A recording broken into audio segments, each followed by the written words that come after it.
Bismillahirrahmanirrahim. Ila hadratin Nabil Mustafa Rasulullah sallallahu alaihi wasallam wa ala alihi wa sahbihi wa ali baitihi.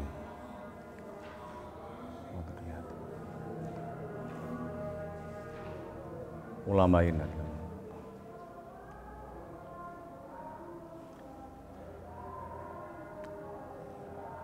Khususan ila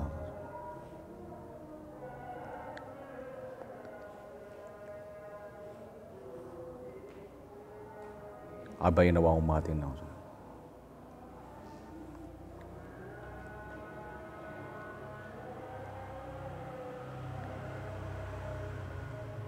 Al-Fatihah. Bismillahirrahmanirrahim. Shiratal ladzina an'amta 'alaihim Allahumma ftahna futuhal arifin wa hifdzal mursalin wa ilhamal malaikatil muqarrabin. Birahmatika ya arhamar rahimin. Rabbi shrah li sadri wa yassir li amri wahlul 'uqdatam min lisani yafqahu qawli. Amin ya rabbal alamin. Bismillahirrahmanirrahim. Amartukal khaira lakin ma'tamartu bihi wa mastaqamtu fama qawli la kastaqimi wala tazawwadtu qoblal mauti nafilatan walam usolisi wa fardin walam asumi. Bismillahirrahmanirrahim. Ini masih terusannya dengan nazam yang kemarin. Astaghfirullah yang kemarin itu kemarin sudah kita jelaskan terkait dengan kita selalu meminta maaf, istighfar dalam semua langkah kita, dan kita selalu sadar bahwa apa yang kita lakukan di tengah jalan seringkali terjadi kesalahan yang sengaja dan yang tidak sengaja, dan yang sengaja, yang tidak sengaja itu tentu lebih banyak daripada yang tidak sengaja. Tapi sebuah kesalahan itu nggak bisa kemudian dianggap bukan kesalahan meskipun kita itu tidak sengaja itu loh. Tetap itu salah itu ya. Makanya kita itu diperintahkan oleh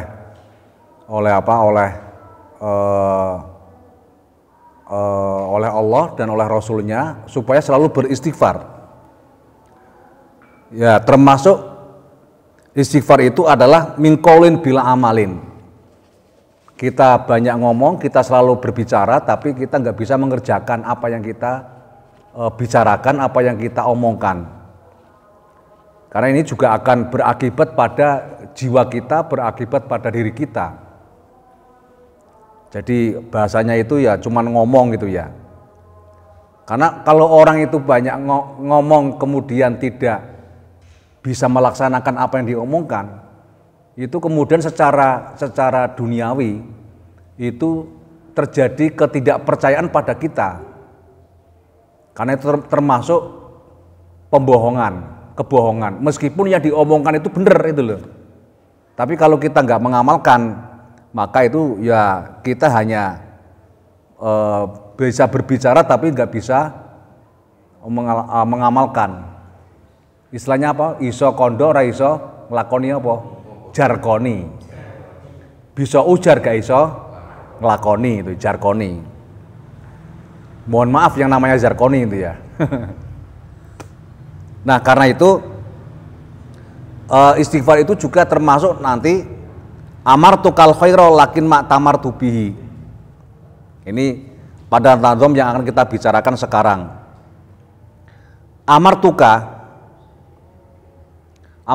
perintah ingsun ing sira al khaira ing kebagusan. Al khaira ing kebagusan. Lakin mak tamartu.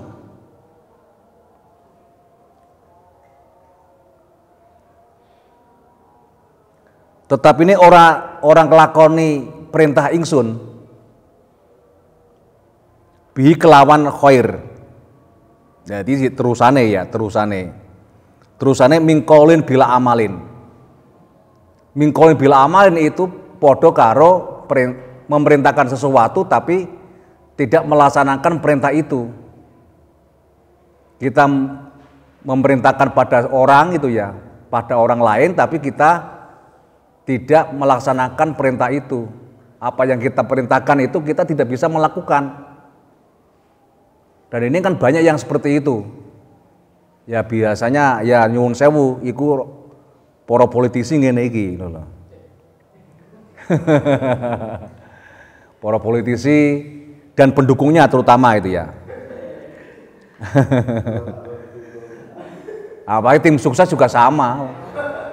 Lawang tim sukses itu ya satu orang itu misalkan ada calon DPR 5 ngono ku ya dia ada di tim sukses 5 wong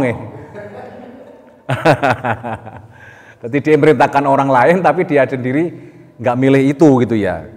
Karena berarti kan kalau dia memerintahkan sesuatu dan dia tidak melaksanakan perintah itu ya sama juga kita membohongi orang gitu ya, membohongi orang. Kita membohongi orang. Dan ini banyak yang terjadi di antara kita. Di antara kita itu banyak. Dan ini tidak hanya orang politisi yang kelihatan kan di politik gitu ya. Tapi di masyarakat juga banyak yang terjadi. Dan ini tidak hanya orang awam, justru yang paling banyak itu adalah orang yang punya ilmu pengetahuan. Ya, ilmu pengetahuan. Jadi orang yang berilmu itu seringkali dia, orang yang punya perintah itu berarti kan orang yang lebih pintar daripada yang lain. Orang yang lebih pintar daripada orang lain itu mesti punya perintah. Jadi amartu kal al khairu lakin mak tamartu bihi. Jadi saya memerintahkan kepada orang lain untuk berbuat baik, tapi lakin mak tamartu, saya tidak bisa melaksanakan apa yang saya perintahkan itu. Orang lain yang suruh untuk melakukan itu ya. Orang lain yang suruh melakukan. Dan ini banyak terjadi di kalangan kita, terutama bagi para orang-orang yang berilmu itu ya. Karena orang awam nggak mungkin bisa memerintahkan kepada orang lain. Ya, kepada orang lain nggak mungkin. Nah, inilah sifat-sifat kalau dalam dunia peperangan namanya sifat pecundang. Serang, kabeh serang tapi dia melayu. Itulah disebut orang zaman dulu ketika Rasulullah perang itu, orang yang begitu itu disebut orang, termasuk namanya orang munafik. Atau disebut juga orang fasik. Ya orang-orang begini inilah yang tidak bisa dijadikan sebagai wali, saksi, itu nggak bisa. Kenapa? Karena kadang-kadang dia itu melakukan sesuatu yang tidak sesuai dengan apa yang menjadi tugasnya.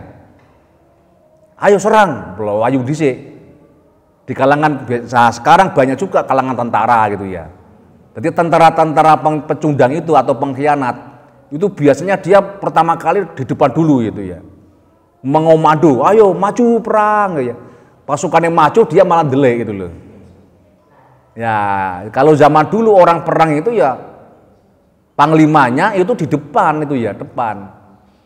Apalagi perang zaman dulu itu, zaman Nabi itu tidak ada yang namanya perang langsung brus, nggak ada. Perang itu ya antar tokohnya dulu. Istilahnya neng pewayangan senopatine dhisik. Jadi senopatinya dulu yang perang. Ya, senopatinya dulu yang perang.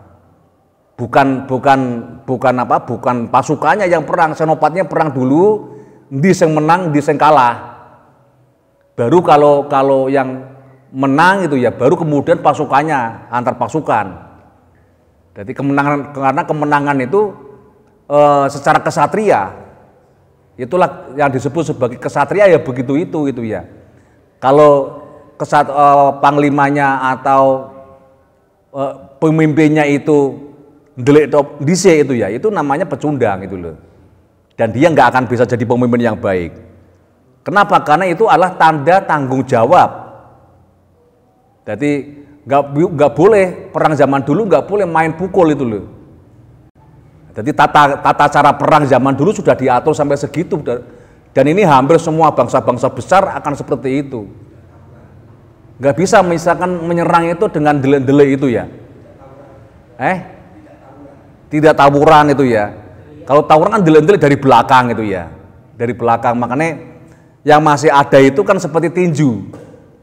Tinju itu menyerang dari belakang itu kan nggak boleh. Menyerang harus dari depan sehingga ada depan itu ya. Itu namanya kesatria. Tapi kalau menyerangnya sukanya dari belakang itu ya. Nah ini yang repot itu ya. Itu nggak kesatria. Ya makanya zaman sekarang itu pada orang-orang yang sudah tidak punya kekuatan tapi ingin menang, akhirnya Pak main belakang. Dengan cara apa? Nek Tulungagung menggunakan cara-cara belakang itu ya faktor X itu ya, cara X. Misalkan apa? Santet itu ya. Nah itu bahasanya kan sebetulnya misalkan cinta ditolak, dukun bertindak, itu adalah perbuatan pengkhianat percintaan itu loh. Jadi nggak berani berhadapan-hadapan itu ya. Lawang cinta ditolak, dukun, kan itu kan ada anak-anak muda sekarang begitu itu. Jadi orang-orang yang suka menggunakan cara seperti itu sebetulnya ini calon pecundang semua. Nanti kalau mau perang orang begini ini nggak boleh diajak perang. Tukang santet itu loh, nggak boleh itu ya. Nah dia main belakang itu loh. Ya muka-muka di antara kita nggak ada lah yang suka nyantet itu ya. Kalau mau jadi kesatria ya ada hadapan secara langsung itu ya. Jangan main belakang. Atau kalau mau nyantet itu ya langsung aja, ayo santet-santetan itu loh. Sesama penyantet itu loh. Santet-santetan ayo gitu ya. Makanya dulu itu kalau orang mau perang itu ya, itu ngirim surat dulu. Istilahnya apa? Surat tantangan ya, surat tantangan. Ya, surat tantangan. Ya, surat tantangan. Tapi kalau orang yang istilahnya itu tidak punya keberanian, maka dia nggak ada surat tantangan, moro gepuk gitu aja ya. Cari none. Makanya sekarang perang menggunakan teknologi misalkan, menggunakan peluru kendali, itu sesungguhnya etika perangnya sudah nggak ada itu. Menggunakan peluru kendali, menggunakan apa itu? Yang pakai remote itu loh, pakai drone itu ya.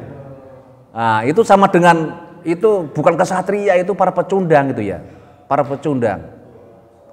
Ya, karena itu ya misalkan Israel itu ya. Jadi Israel itu pecundang.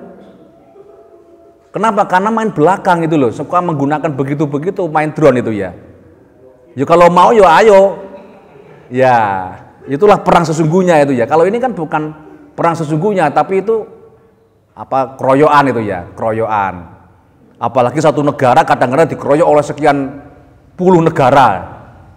Ya kita lihat aja lah perang mulai Irak, dulu Iran itu ya, kemudian Afghanistan itu main keroyokan semua itu, main keroyokan. Karena itu sesungguhnya kalau lihat begitu itu, sesungguhnya kita masih punya kebanggaan bahwa kita perang itu ya secara adep-arep istilah orang Jawa itu.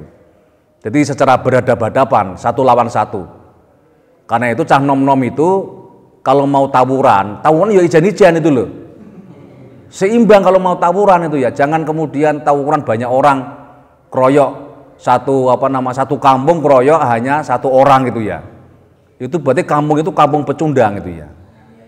Ya, penganiayaan. Ya, itulah sifat seperti itu. Ya, dalam tradisi kita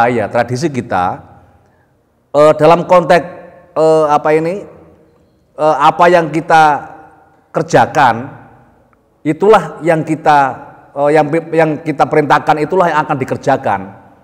Itu menjadi sebuah keharusan bagi sebuah bangsa besar. Karena itu bangsa besar itu adalah bangsa yang selalu apa yang dikatakan dengan yang dilakukan itu sama. Ya, yang sama. Lah kalau orang politik itu kadang-kadang kan yang dikatakan A, itu yang dilakukan apa? Si mending pada dang Z ya. Menggo rating ora belok ora rating itu loh. Belok ora rating itu bahaya yang seperti itu. Makanya hati-hati yang mereka terjun dalam dunia politik itu sekarang nggak ada orang kesatria. Ya, nggak ada orang kesatria. Semua adalah orang ya pecundang-pecundang itu gitu ya, pecundang-pecundang. Nah, problemnya juga adalah ketika seseorang itu bertarung gitu ya, itu dengan menggunakan sosmed itu juga sama.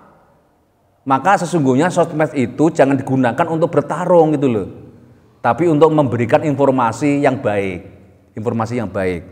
bukan untuk menjelek-jelekan dalam konteks seperti inilah. Ini yang seperti kita itu TikTok itu kan juga lebih banyak pada seperti itu kan, menyerang orang tapi dengan menggunakan tidak diketahui akunnya, yang disebut sebagai akun bodong gitu ya, akun bodong. Jadi namanya ya macam-macam itu loh. Dan inilah cara-cara yang digunakan sekarang, meskipun ya menang, tapi menang bukan dengan kesatria, tapi menang dengan cara yang tidak baik.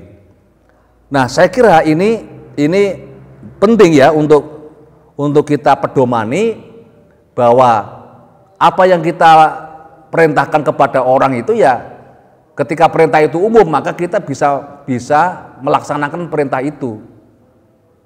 Nah, sekarang amar itu apa sih? Amar itu kan meminta sesuatu kepada orang lain untuk melaksanakan sesuatu, itu kan perintah. Jadi perintah itu seperti itu. Maka yang membedakan itu adalah perintah itu membedakan adalah bukan al khairnya, tapi caranya nanti. Tapi semua perintah kepada al khair. Pertama ada perintah al khair. Jadi dalam Al-Qur'an dikatakan kuntu khairu ummatin ukhrijat linnasi ta'muruna bil ma'ruf. Jadi ya kalau perintahnya itu bukan perintahnya adalah al khair, yang diperintahkan adalah al khair. Kemudian caranya bil apa? Bi itu kan sebetulnya kan cara, bil ma'ruf. Ya, apakah beda antara al khair dengan ma'ruf? Kalau terjemahan dalam bahasa Indonesia sama. Al khair itu apa? Kebaikan. Al ma'ruf dengan baik. Kebaikan sama enggak? Ya podo baik kayak itu. Tapi sesungguhnya berbeda. Ya, berbeda. Makanya menurut tafsir Al-Baydawi itu, jadi al khair itu adalah sesuatu kebaikan yang sudah ada pedomannya dari Allah. Jadi yang bersifat paten itu ya, itu al khair.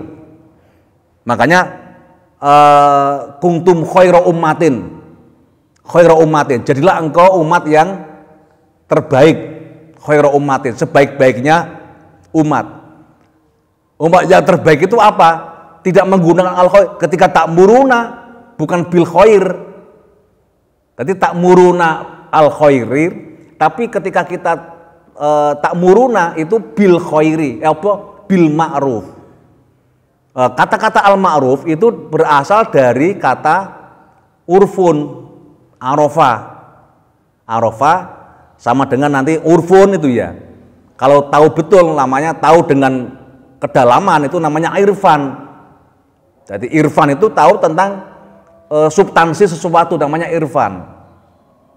Makanya pengetahuan irfani itu berbeda itu ya dengan pengetahuan yang biasa, hanya tahu ya ilmun, tapi ini irfani, irfan. Nah, ma'ruf itu kata-kata urfun. Artinya apa urfun itu? Apa urfun? Uruf. Dalam usul fikih dikatakan uruf. Apa? Al-urf, muhakamah, tradisi atau kebudayaan, kebiasaan, itu urfun. Makanya dalam usul fikih itu salah satu madhab Imam Malik gitu ya, itu urfun itu menjadi salah satu bagian terpenting dalam istimbat hukum. Dalam istimbat hukum itu urfun, kebiasaan. Misalkan kebiasaan masyarakat Mekah dan masyarakat Madinah. Contoh begini, dulu yang namanya traweh zaman Nabi itu kan nggak diketahui berapa jumlah traweh. Ada yang kemudian mengatakan 8 trawehnya, ada yang mengatakan 20. Tradisi di Mekah itu orang traweh itu 20 rakaat. 20 rakaat. Tapi tradisi orang di Madinah itu 36 rakaat. Itu tradisi. Karena itu boleh jadi yang namanya orang tarawih itu bisa 20, bisa 36 rakaat. Lah orang-orang, tapi itu masa setelah Nabi ya, masa setelah Nabi. Dan itu semua sama tradisinya 3 bulan full penuh 3 bulan. Karena kalau Nabi sendiri itu tidak pernah tarawih full 3 bulan. Tidak pernah. Tidak pernah full tarawih sebulan penuh selama bulan puasa itu Nabi nggak pernah. Itu masa setelah Nabi itu ya.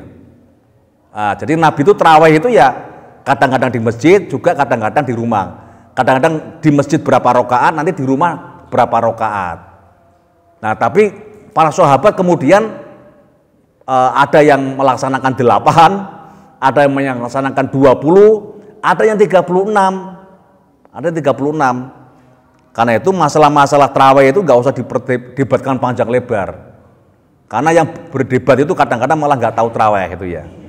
Terutama kalau sudah di akhir ngono ya hawane pinginin yang pasar ya itu.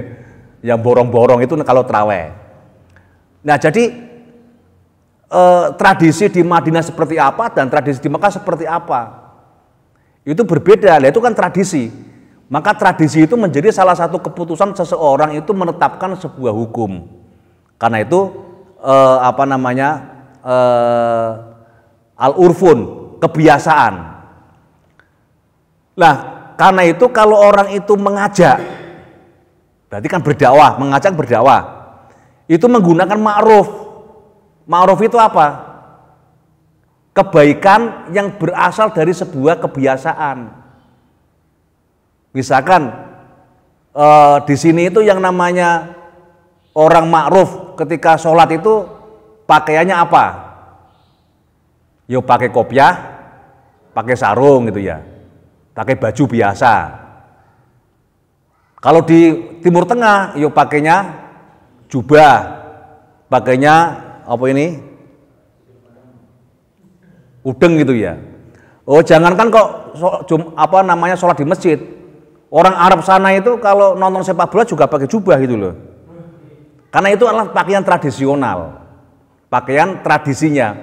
Karena itu berarti hukum pakai jubah itu bergantung negaranya mana. Kalau di sini ya orang sopan, orang beradab itu ketika pakai kopiah, pakai sarung.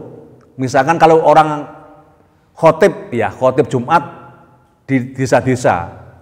Kalau nggak pakai neng desa kok gawe celono khotibe itu rasanya gimana? Yo kurang afdol itu loh. Wong mosok khotbah kok pakai celana itu nggak pas itu ya, nggak pas. Ya karena kebiasaannya kalau orang di sini itu orang sholat itu ya pakai sarung, pakai kopiah. Apakah kopiah sarung baju putih itu misalkan ya? Apakah itu Islami? Islami, tapi bukan ajaran Islam. Maksud saya itu loh. Bukan ajaran Islam. Tidak ada perintah pakai sarung. Misalkan wasaru ulang sarungan itu ya nggak ada. Karena perintah dalam Al-Qur'an itu kan ya hanya berpakaian gitu loh. Nah, kalau sudah perintah berpakaian berarti sebaiknya apa? Sebaiknya menyesuaikan dengan kebiasaannya orang pakai apa. Ya, misalkan orang pakai jubah tapi kemudian ngarit itu ya, kan lucu. Kalau di Arab sana angon wedhus, ya pakai jubah kalau di Timur Tengah. Karena itu ya pakaian biasa orang sana itu ya. Kalau di sini yang sawah pakai jubah diguyu wong gitu ya. Ya, karena pakaian itu kan kebiasaan. Di sini juga sama kalau orang ke pasar itu ya. Orang ke pasar pakainya apa? Biasa. Ada pakai celana, ada yang pakai kaos, pakai topi biasa. Misalkan baju pakai Jawa namanya apa? Oke, pakai kebaya, pakai sanggul, pakai jare. Ketika orang manten itu bagus enggak? Bagus kan kalau orang sedang jadi kemanten di rias begitu itu kan nyeneng nih kan, itu seneng. Tapi coba orang pakai sanggul, kemudian pakai kebaya, kemudian kebayanya sanggulnya dihias dengan dengan seperti manten itu ya. Kemudian ke pasar itu misalkan, belanja ke pasar, kira-kira diomongin apa? Iku wis gendeng pirang kanu. Iki wis gejala awalnya seperti apa gitu loh. Nah itu kan perlu dipanggilkan Pak Purwanto, Pak Purnomo itu loh. Itulah salah satu bagian terpenting bahwa sama misalkan orang berdakwah mengajak, caranya itu juga bil ma'ruf, caranya dengan sesuatu yang baik, ya sesuatu yang baik. Tidak perlu orang misalkan dulu misalkan, kenapa para wali songo itu ketika mereka berdakwah itu nggak pakai dalil itu loh. Gak pakai, apakah mereka nggak ngerti Al-Quran? Apakah mereka nggak tahu hadis? Ngerti, mereka juga alim-alim kok. Mereka belajarnya banyak yang di Mekah, di Hijaz sana kok. Di dunia Islam banyak belajarnya di Mesir. Banyak para wali songo itu, tapi mereka tidak mau orang itu jadi bingung gitu loh. Karena kebiasaan orang di sini pakai bahasa daerah. Misalkan orang Jawa Barat, tentu dakwahnya pakai bahasa apa? Bahasa Sunda. Orang Jawa Tengah, Jawa Timur pakai bahasa Jawa. Orang Madura pakai bahasa Madura itu loh. Ya makanya ketika mereka berdakwah itu ya pakai bahasa daerahnya. Kemudian nggak usah pakai dalil yang terlalu dalam Al-Quran itu. Itulah yang kemudian dakwah para wali songo itu berhasil karena sesuai dengan apa yang ada kebiasaan masyarakat di mana mereka itu berada itu loh, mereka berada. Nah, makanya misalkan ada kebiasaan di masyarakat Jawa dan Nusantara sekarang itu ya, kebiasaan kalau orang meninggal itu, misalkan ya, itu kan ada acara namanya tahlilan 3 hari, 7 hari, 40 hari, 100 hari, kemudian 1000 hari, habis itu kan per tahun mendak pisan, mendak pindu, bareng ngono kuwi istilahnya apa wong Jawa iku? Pengingat 1000, kemudian pengingat itu jenenge apa? Ya khol kan bahasa Arab. Dulu namanya itu loh pengeling-eling. Namanya pengeling-eling bentahun. Itu tidak ada dalam masyarakat apapun kecuali masyarakat Jawa. Di Saudi nggak ada, memang nggak ada. Tapi itulah yang dilakukan oleh masyarakat Jawa pada waktu itu. Kalau ada orang meninggal, maka saya masih kecil masih menyaksikan itu orang jagungan sampai 7 hari, saya masih ingat. Tapi jagongan 7 hari itu isinya apa? Isinya gaple. Main apa wi? Main apa jenenge? Remi zaman saya belum ada remi. Domino sing 0 sampai apa noro bontek piro 6. Lah, itu kan blek sampai miso-miso kan itu kan. Kalau mati kan miso-miso pakai itu. Kemudian minum-minuman keras. Kan gitu kan? Kemudian ya macam-macam lah. Tapi oleh para penyebar dakwah Islam atau yang disebut sebagai para wali itu, apakah wali songo atau wali yang desa-desa itu kan juga para wali loh, nggak usah jangan kemudian wali songo itu jumlahnya 9, enggak. Itu kan bahasa Sanskerta sebutnya sanga itu orang suci, sangha itu orang suci.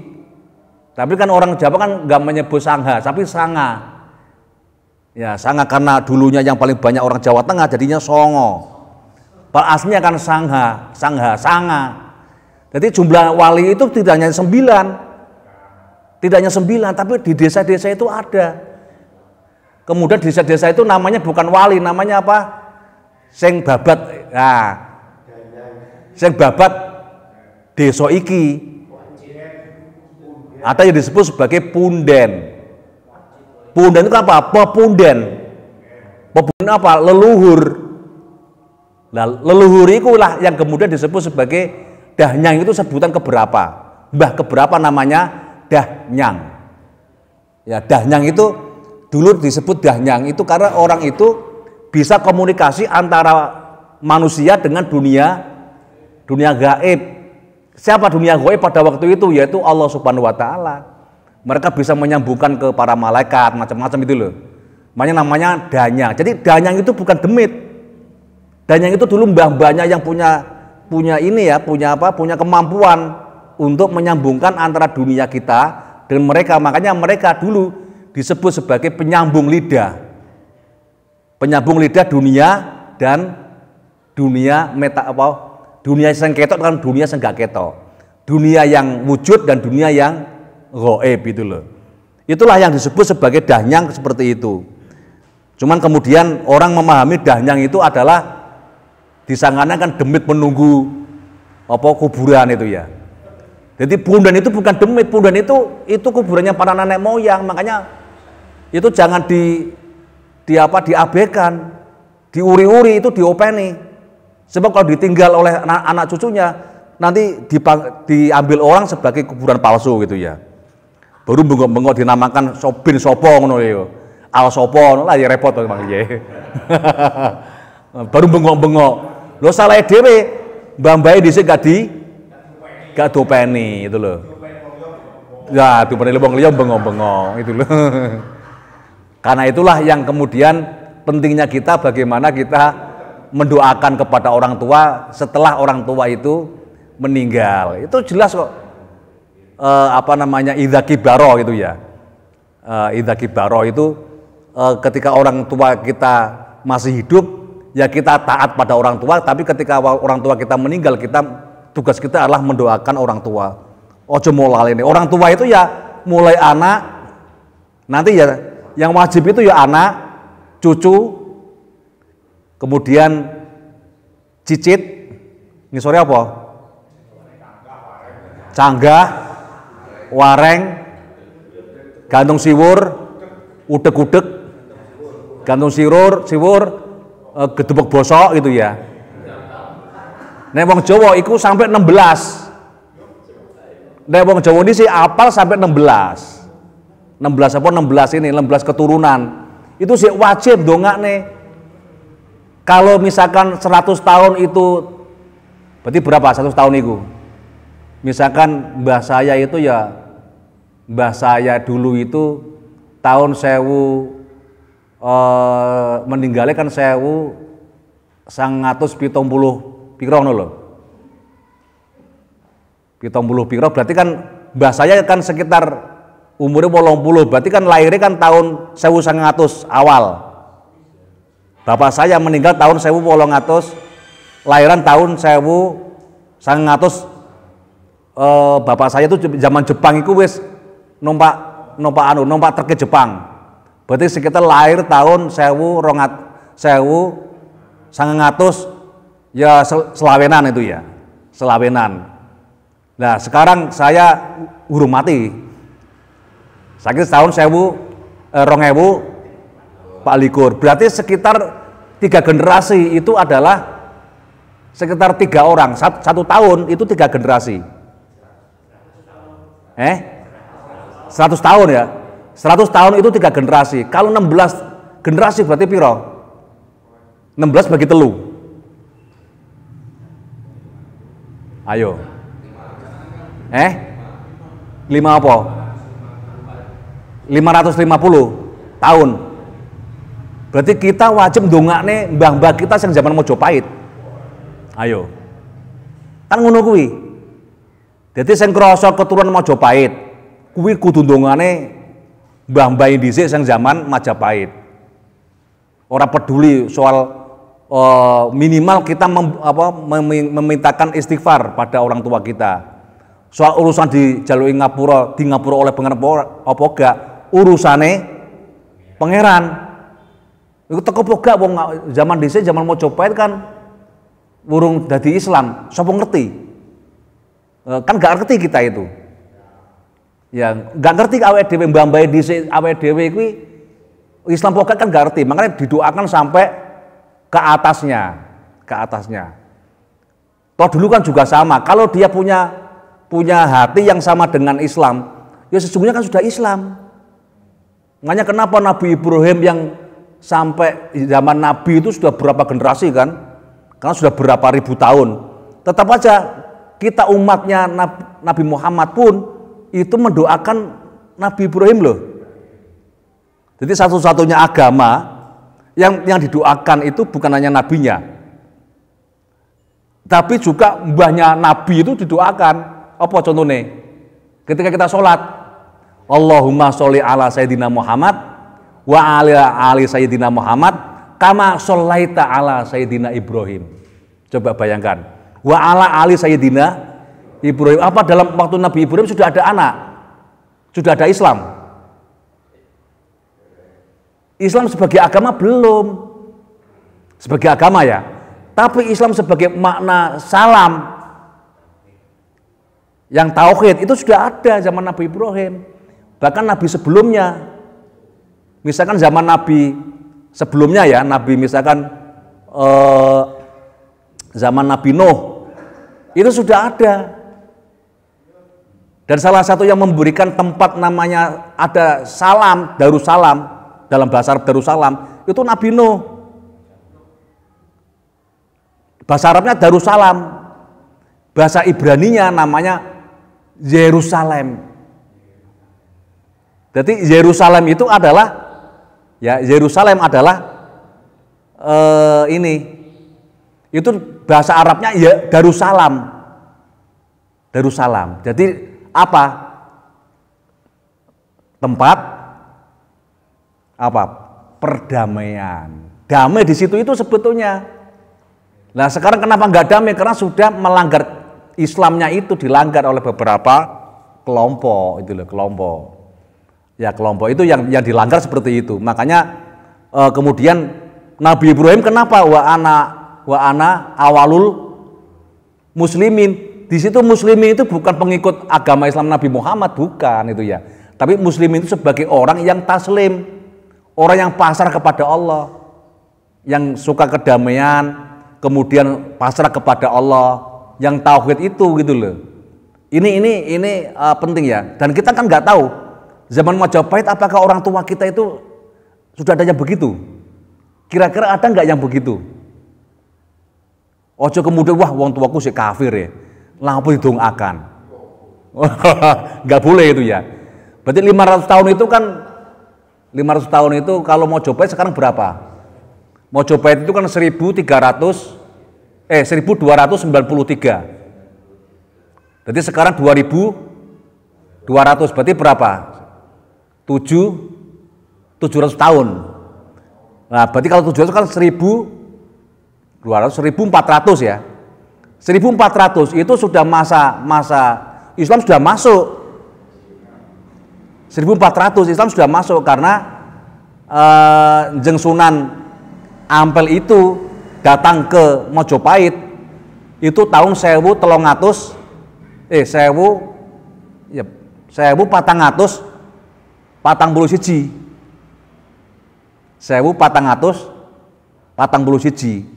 dan wafat 1481. Berarti kan mbah-mbah kita kan sudah Islam yang kalau 500 tahun yang lalu gitu ya.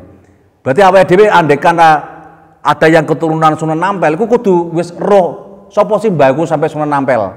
Itu baru 16 keturunan. Jenenge apa Mbah? 16 keturunan Mbah.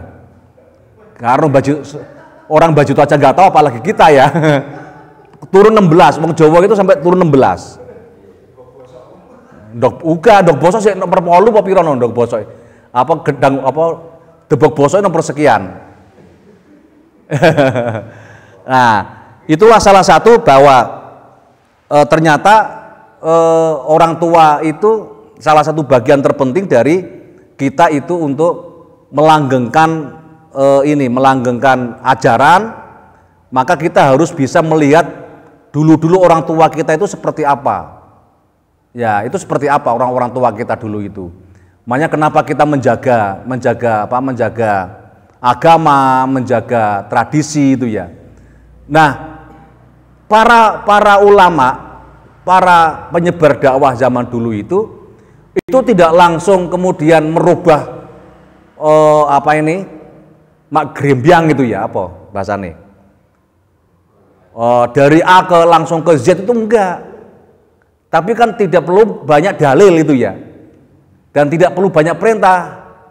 Sederhana misalkan mengajak itu tidak mengajak sholat, tidak diajak untuk syahadat, enggak, disamarkan. Apa samarnya? Yaitu bahasa sekaten. Sekaten itu apa? Ya syahadat, syahadaten. Tapi biar mudah orang Jawa mengucapkan ini ya sekaten. Ya makanya sekarang masih ada tradisi di Jogja, di Solo, di Demak masih ada tradisi sekaten, terutama nek mulut karo Muharram biasanya ada sekatenan. Meskipun sekarang sudah mulai hilang ininya, sudah mulai hilang apa namanya, maksud sekaten itu apa? Sebelum sekatennya kemudian para orang yang datang itu disuruh untuk ambil air. WJC, rause. Maksudnya itu ya wudu. Tapi para penyebar Islam, para wali dulu itu nggak ngomong itu wudu. Ya apa namanya? Ya pokoknya bebersih lah, resi bebersih. Yo di raup, yo terus apa namanya ini cuci kaki gitu ya. Tapi intinya kan wudu aslinya kuwi, perintah wudu. Tapi cuman orang dulu kan nggak mengatakan itu wudu. Baru sekarang aja. Terus para ulama-ulama dulu, para wali itu nggak mengatakan saya itu adalah di Jawa ya, syekh atau ustadz itu nggak ada itu. Yang pakai Arab-Araban nggak ada. Tapi apa namanya? Cukup kiai. Padahal nama kiai itu adalah tidak hanya untuk manusia. Kewan yo kiai, barang yo kiai. Keris yo kiai. Misalkan kiai setan kober. Kalau orang Jawa Tengah menyebut Kiai Semar. Itu untuk tokoh Jawa, Kiai Semar. Jawa Timur kan namanya Lurah Semar. Di Jawa Tengah itu sebutannya Kiai Semar. Kebo itu adalah Kiai Slamet. Keris tumbak ya Kiai Pleret. Nah itulah yang disebut sebagai apa namanya, nggak ada sebutan ulama, syekh, sayyid, habib, itu nggak enak itu loh. Jadi orang dulu itu ya berdakwah itu dengan cara yang baik, sesuai dengan tradisinya. Tidak mau kontroversi menang-menangan sendiri, saya adalah orang yang terbaik, enggak. Mereka adalah orang-orang yang memang berdakwah dengan baik sesuai dengan kondisi masyarakatnya. Nanti kalau si Jawa nyel itu ki. Misalkan Poro Dalang itu namanya tokoh istilahnya Jawa asli itu adalah ki sapa, misalkan Ki Anom Suroto, Ki Entus itu ya, Ki Mantep. Lah nanti kalau Islam itu nanti Kiai Haji, kan sama-sama kiainya. Kalau di Sunda apa? Kiai apa namanya? Aki.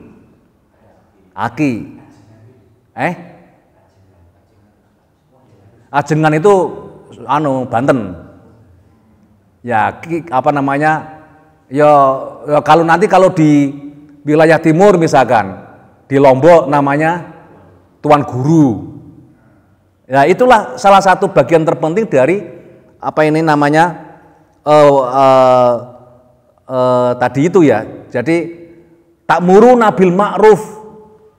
Jadi ma'ruf itu dengan caranya seperti apa? Jadi cara itu cuman yang paling banyak kemudian cara itu dianggap substansinya. Cara itu dianggap isinya. Karena itu kiai-kiai NU sampai sekarang ceramah itu kan kadang-kadang menggunakan humor. Kadang-kadang menggunakan apa namanya sambil sholawatan, sambil nyanyi itu ya. Itu cara itu ya. Dalam konteks ini misalkan itu ya. Seorang Rhoma Irama itu ya berdakwah dengan cara beliau.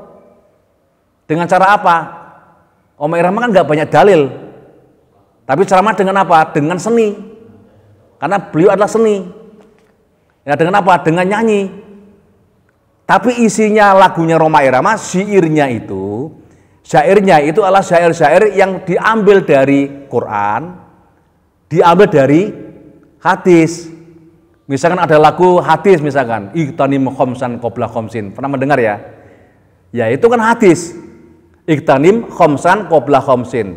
Jagalah 5 sebelum datangnya 5. Oh, zaman saya kecil itu hafal itu. Iqtanim khomsan qabla khomsin. Zababaka qabla haromika. Hayataka qabla mautika. Terus hinaka qabla fakrika. Teng teng teng teng teng teng teng teng teng teng teng.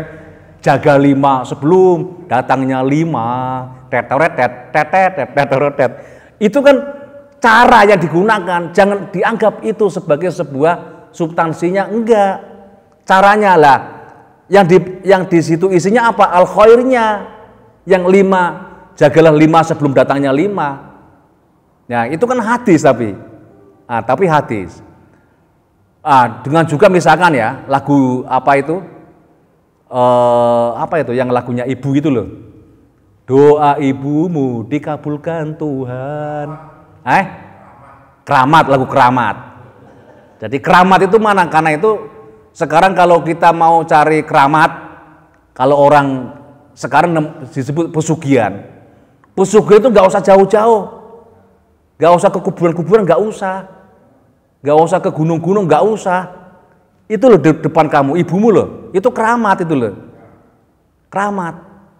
Karena itu orang-orang yang berani sama orang tua, satu cirinya ya, nanti lihat, hidupnya susah. Gitu loh, hidupnya susah. Kerja itu loh nggak pernah dapat apa-apa, entah dapat buyar. Itu salah satu ciri orang yang tidak hormat pada ibunya. Karena itu keramat itu ada pada ibunya. Dan itu kan berpengaruh pada orang gitu loh. Pada waktu itu ya, itu pengaruh sangat besar. Itulah dakwah seperti itu ya. Dulu yang bisa dakwah dengan menggunakan nyanyian, ada yang namanya Sunan Bonang. Bahkan Sunan Bonang itu punya Asmarondono toh. Apa namanya jenenge? Mulai mijil, apa itu? Mijil, kemudian sinom, terus asmoro, terus dandang gulo. Jadi mijil itu lahir, jadi cilik lahir. Kemudian sinom itu remaja, si nom-noman. Kemudian habis itu apa? Asmarondono, asmara, percintaan. Jadi wong itu kan seperti itu, lahir, kemudian remaja, anak muda yang nakal-nakal itu, baru kemudian asmara, percintaan. Jadi ono bocah percintaan ngono kuwi aja larang gitu loh. Itu sebuah sebuah masa ini ya, masa apa namanya? Ya masa hidup gitu loh. Habis Asmarondono apa? Dandang gulo. Dandang gulo. Dandang itu kerja berarti. Nek kerjane penak jenenge dandang. Jenenge dandang apa? Kerjane soro, nek uripe soro jenenge dandang. Nek uripe penak jenenge gulo. Dandang itu apa? Dandang kan tempat untuk menanak nasi. Kan wireng uripe. Berarti silite kan ireng. Itu jenenge dandang gulo. Gulo iku nek manis. Berarti uripe kepenak. Itu wong kerja lah. Salah satu uripe kepenak itu adalah taat pada orang tua, menghormati orang tua. Habis dandang gulo apa, Mbah? Apa? Habis dandang gulo?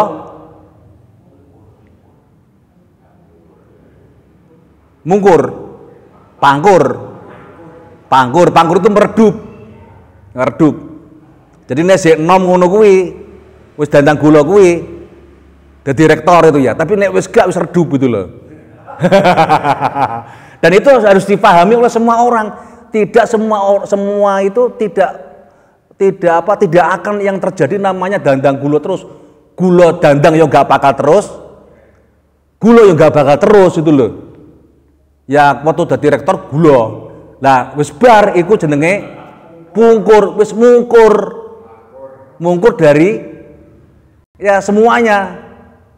Ya sekarang hebat Presiden Pak Jokowi, tapi nanti setelah selesai 20 Oktober, yus mungkur itu loh. Bar mungkur terus apa? Oh, gak ngapal wong Jawa iki lho. Apa? Megatro. Ya, Megatro itu ya persiapan untuk mati, meninggal. Sebab Megatro terakhir adalah pucung, dipocong. Ya, jadi mayit. Lagu ini jadinya waru-waru turi putih itu pocong gitu loh. Tak tandur neng kebun agung ini apa? Kuburan itu loh. Kuburan itu kan salah satu bentuk ajaran yang kemudian dikemas dengan bahasa apa? Bahasa tembang, senandung. Kenapa seperti itu? Karena orang Jawa dulu itu senangnya adalah nembang. Seneng yo nembang, susah yo nembang. Makanya tradisi itulah yang kemudian diuri-uri tetap oleh Islam, tapi dengan isinya adalah ajaran agama. Dan orang nggak sadar kalau dia itu nggak terasa kalau dia adalah sudah mendalami agama itu loh, sudah mendalami agama. Itu namanya ta'muruna bil ma'ruf. Kemudian Sunan Kalijogo itu caranya bagaimana? Caranya Sunan Kalijogo itu dengan menggunakan permainan atau yang disebut sebagai wayang. Jadi wayang itu yang apa namanya? Yang membuat itu bukan orang Jawa yang sebelum Islam. Dulu orang Jawa itu kalau wayangan apa namanya? Sendratari gitu ya. Itu ya wayang wong dulu itu. Tidak ada namanya wayang berupa benda, itu enggak ada. Nah, ini diganti dengan benda namanya wayang atau disebut sebagai dulu ada namanya wayang suket. Wayang suket daerah sekarang masih ada wayang suket. Daerah Lamongan, Gresik itu masih ada ya sampai sekarang. Itu disebut wayang suket. Jadi wayang itu dibuat dari suket. Dianyam itu ya, suketnya dianyam itu ya. Kemudian oleh Sunan Kalijogo itu diperbaiki dengan menggunakan apa? Menggunakan kulit binatang. Makanya disebut sebagai wayang kulit atau ringgit itu ya, wayang kulit. Dan itulah Sunan Kalijogo kemudian merubah cara berpikir. Ada penyesuaian terhadap ajaran orang Jawa yang sebelumnya dengan Islam. Misalkan begini, dalam cerita Mahabharata itu yang namanya Pendowo Limo, berapa istrinya? Ya, satu ya. Di cerita asli Mahabharata itu istrinya Pendowo Limo kan satu. Tapi di cerita Jawa, wayang Jawa, di Mahabharata Jawa enggak. Karena misalkan Drupadi, dulu kan hanya Drupadi kan istrinya Pendowo itu. Drupadi itu hanya istrinya Puntadewa. Drupadi hanya istrinya Puntadewa. Istrinya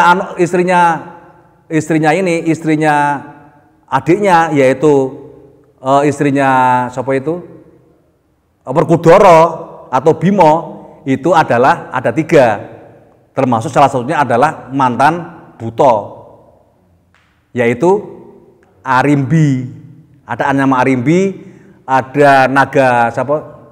Sing gini-gini itu loh Bang sing naga gini, sing ibuke Antareja karo ibuke Antasena.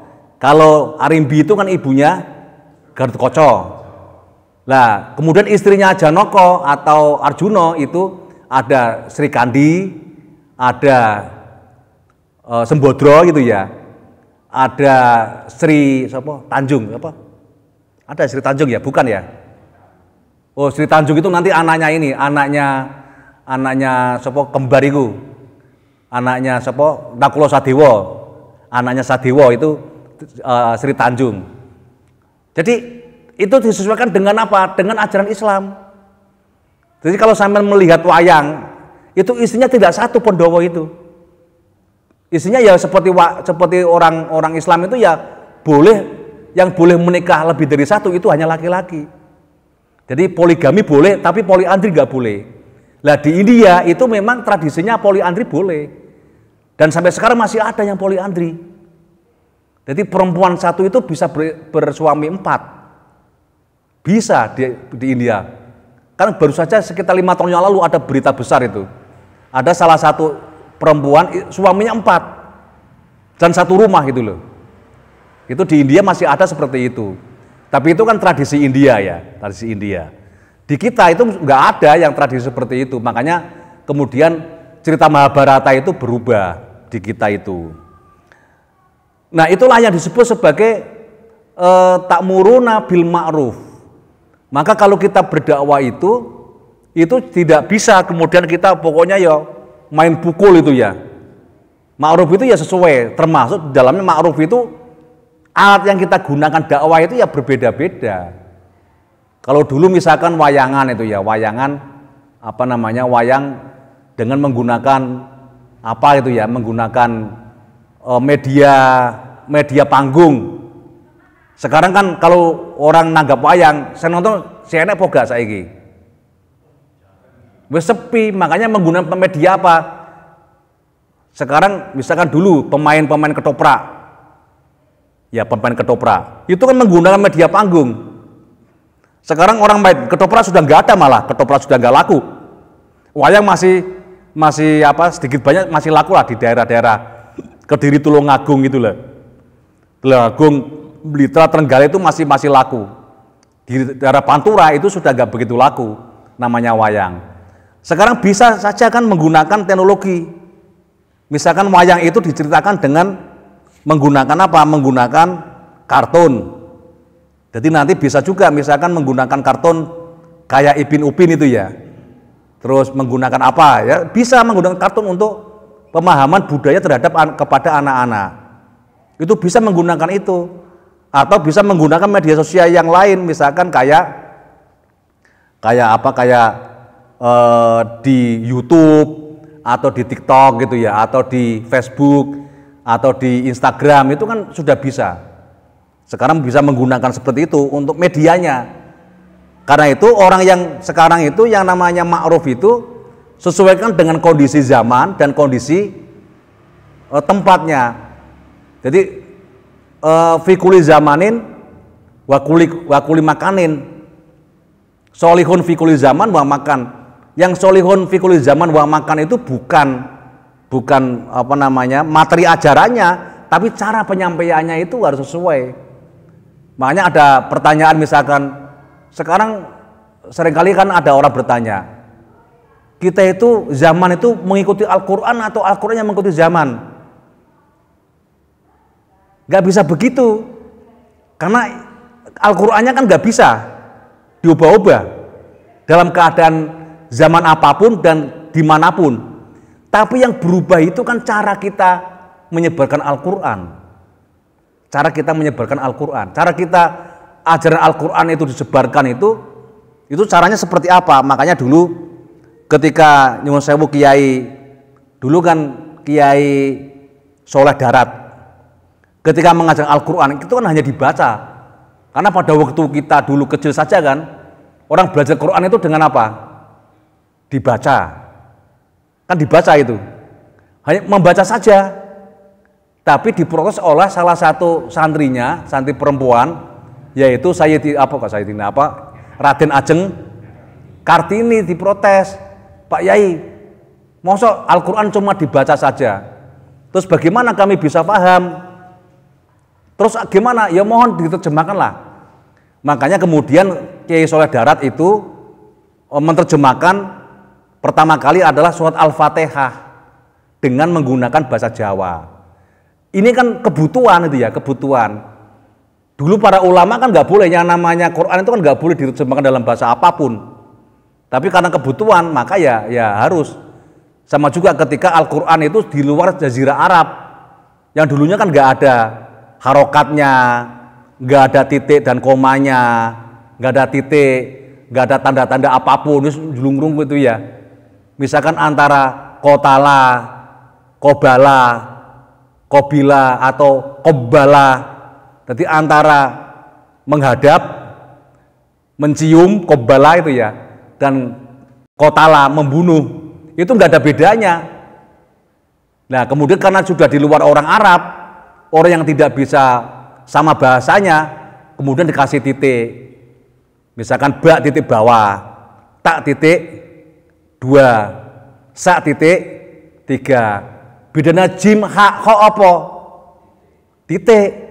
Kalau jim itu titik tengah, ha nggak ada titiknya, kho titik atas. Itulah yang disebut sebagai perkembangan baru dalam dakwah begitu itu gitu loh, tentang Al-Quran. Dan pemberian titik dan harokat itu adalah sesungguhnya zaman Nabi nggak ada, zaman sahabat nggak ada. Karena apa? Zaman Nabi, zaman sahabat itu masih orang yang langsung bisa tahu itu mananya apa sebetulnya, bahasanya apa. Nah di zaman setelah itu kan nggak ada orang yang belajar kepada mereka, akhirnya dibuat seperti itu. Dan inilah yang menurut saya inilah sebaik-baiknya bid'ah itu. Ya Quran itu sebaik-baiknya bid'ah. Jadi bid'ah itu bid'ah loh. Karena itu kalau ada orang ngomong kalau zaman Nabi nggak ada, zaman sahabat nggak ada, namanya bid'ah dan kulu bid'atin dolalah, sampean nggak bisa maca Quran, dijamin. Kalau nggak orang Arab itu ya. Arab pun harus orang Arab ini, orang Arab yang sekarang di Mekah dan di Madinah. Kalau orang-orang desa itu ya, nggak bisa baca. Bahasa Arabnya mereka itu tidak sama dengan bahasa Arab yang di Al-Quran kok. Coba kalau sampean haji itu ya, itu polisi-polisi yang jaga di Masjidil Haram, jak ngomong bahasa Arab fusha, orang paham, ngowoh gitu loh. Ini jadi wong Arab apa wong gemblung gitu loh, nggak tahu gitu loh mereka. Yang di ini yang jaga-jaga hotel itu sama nggak bisa itu loh. Mereka bisa Arab, bahasa Arabnya bahasa Arab mereka sendiri dari daerah itu loh. Ya sama juga misalkan kita itu ya, tidak semua orang Indonesia itu bisa bahasa Indonesia. Ya enggak? Coba saya kalau bingung, paling bingung itu kalau ada orang teman-teman bapak orang tuanya orang anak Prabolinggo ke sini. Saya nggak bisa ngomong Jawa ora paham, ngomong bahasa juga ora paham. Kudu area apa? Kudu ngomong Madura. Saya kan nggak bisa ngomong Madura. Hanya pakai bahasa isyarat. Hau, ngene, monggo makan itu ya. Itu kan bid'ah yang paling nikmat menurut saya itu adalah ya bid'ah hasanah begitu. Karena itu ada nggak bid'ah hasanah? Ada. Apa contohnya? Al-Quran tadi itu. Itu bid'ah hasanah. Ya kayak ya. Wa mastaqamtu fama qauli lakastaqimi. Wa mastaqamtu lan orang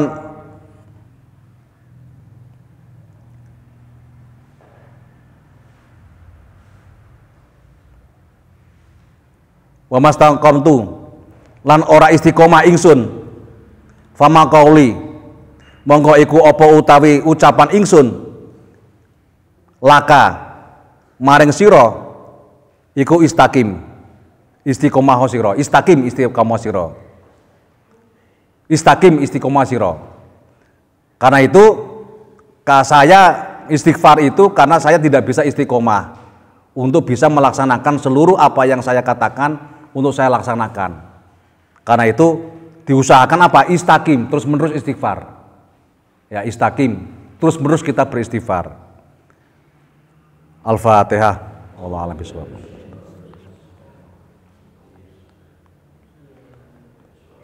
Wa maghdubi alaihim waladdallin. Amin.